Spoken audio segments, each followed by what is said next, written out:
You're looking at your 2025 goals thinking, I still have time. But sis, let me tell you, you really don't. Trying to finish 10 things in 90 days, that's not productivity, that's pressure. So let me tell you something that's going to save your peace and your progress. You don't actually have 6 months left. You've got 90 days max. And the only way to finish strong is to stop trying to do it all. So let's talk about how to pick one priority goal and finally follow through. You're in the second half of the year. You're scrolling through your January goals like you're supposed to catch up on everything that you didn't do in the last 6 months. We think that multitasking and pushing harder will help us catch up, that the more we do, the more we accomplish. We've been sold the hustle everywhere. Recently, I watched this video about Alex Hermosi called You're Setting Goals Wrong. While we don't agree on the approach, one of the things that I believe he nailed is this. Most people set goals in a way that almost guarantees failure, not because they're not capable, but because their energy is too scattered. 10% of effort on 10 goals won't get you to the finish line. It just gets you to burnout.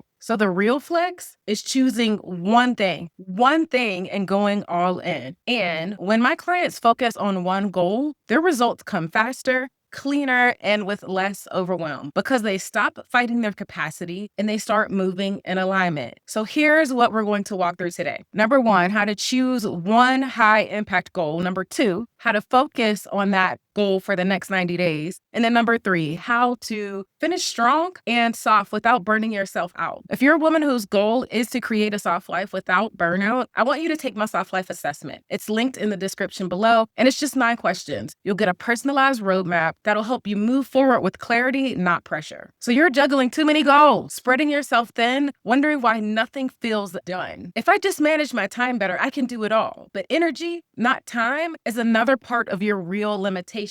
And divided resources equal minimal results. Women who come to work with me are exhausted not because they're lazy, but because they're overcommitted. 10% effort on 10 things gets you nowhere fast. Imagine 10 containers lined up on a table. If you only have 1 cup of water, your energy, and you try to fill up all 10, you're left with a bunch of nearly empty containers. None of them are actually useful or have a useful amount in them. That's exactly what multitasking does. It drains you without producing meaningful results. And this is why you feel behind. It's not a lack of effort. It's misdirected energy. You don't need more time. You need more focus. And when you focus, you unlock the rhythm that accelerates everything. What if instead of spreading yourself thin, you concentrated all that energy in one place? But I need to make progress on everything so I don't fall behind. I'm sure that's what your inner being is saying. But here's the thing. Progress multiplies when you give one goal 100%. So then let's go back to that visual I was just talking about. When you pour that full cup of energy into just one container, you actually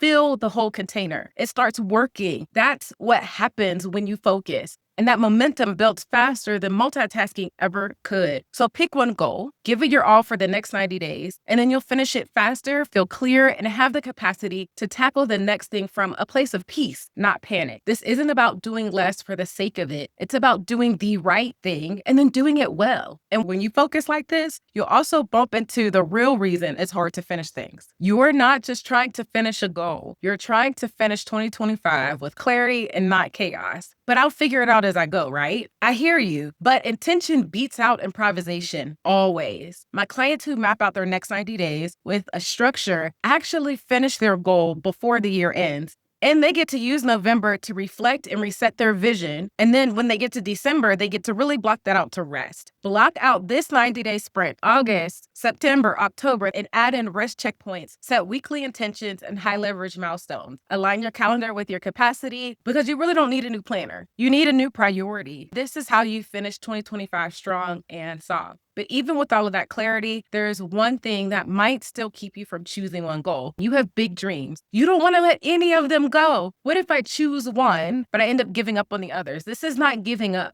But trying to do it all guarantees you'll actually accomplish absolutely nothing. Choosing one goal first doesn't cancel the rest. It sets you up to reach them faster. When my clients go all in on one goal, they build momentum, confidence, and self-trust. That energy is spilled into the next thing, and that success compounds. Remind yourself, focus is not a failure. It is a strategy. You're not giving up. You're going deep. You don't need to prove that you can do everything. You don't need to become the woman who does everything. You want to be the woman who does what matters most. And then let's bring it back to this. You don't have 6 months. You have 90 days max. So how do you want to use those? If you spend them trying to do it all, you'll finish exhausted and empty. But if you focus, like really focus on one meaningful goal, you'll finish 2025 proud and clear and rested. Now, if you're ready to focus on your 90 days, you may be worried, what if I focus on this and it doesn't work? If so, then I want you to watch this next video right here that is going to tell you 3 mistakes that keep you hustling to catch up even during the holidays. So you can avoid making those mistakes so you can make these next 90 days the most productive they can absolutely be. See you in the next video.